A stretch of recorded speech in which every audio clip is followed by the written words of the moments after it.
Usa ka taxi driver ang unang mipatimaw sa COMELEC Cebu City South District aron pagduso sa iyang kandidatura. Samtang incumbent congressman sa 3rd District ang biduso sa iyang COC sa COMELEC Cebu Province. Anong report ni Alan Domingo.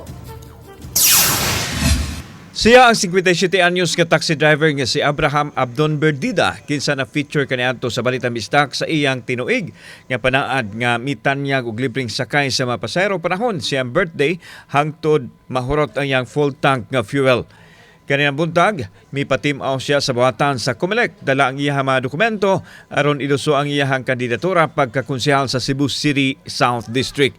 Apan doon na pa'y kinahanglan nga isumiter nga mga requirements. O panalitan mga daw ko, tulo ka sako bugas, irapol na ko ba, makuha sila sa kuan, maglikit ko papel nga gamay na, magkakuha sa kasako, tagaan ako sa kasako, mga daw ko dili. Maton ni Berdida nga wa sa kadunahan kung ang kasing-kasing sa pagserbisyo ang hisgutan o mamahimo lang niya kini kung swertehon sa 2025 election. Ganin ang buntag sa unang adlaw sa pagduso sa Certificate of Candidacy. Usa pa lang ang mipadayag sa iyang gustong pagpapili. Nay designated area para adto sila maghuwat.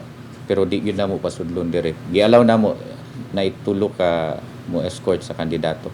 Ano na ibutang ang mga tent sa gawa sa City COMELEC building nga ipasilungan sa Cebu City Disaster Risk Reduction and Management Office aron paspas sila nga makapahigayon sa emergency preparedness response. Ato nagaganda nga ato ang EPR no, katong emergency preparedness and response kay mao gyud ni atong practice diri sa Cebu City. Nga ato sang ikuha ng perimeter fence ang ato ang area kay base sa ato ang experience atong niagi no, mga supporter magapog diri maghuot na hinuon.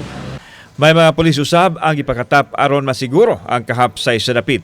Samtang sa Provincial COMELEC Office, usa pa lang ang miluso siyang COC, ang incumbent congressman sa 3rd District nga si Congressman PG Garcia. Gipaabot nga budagsa ang moduso sa ilang COC sa katapusang adlaw sa filing karong Oktubre 8. Usa sa mga formal sa ang kanang mga formal requirements sama sa picture di sudap kalipta kay wala ra bad na picture ang COMELEC.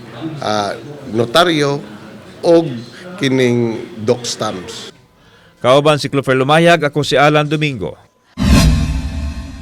Balitang Bisdak.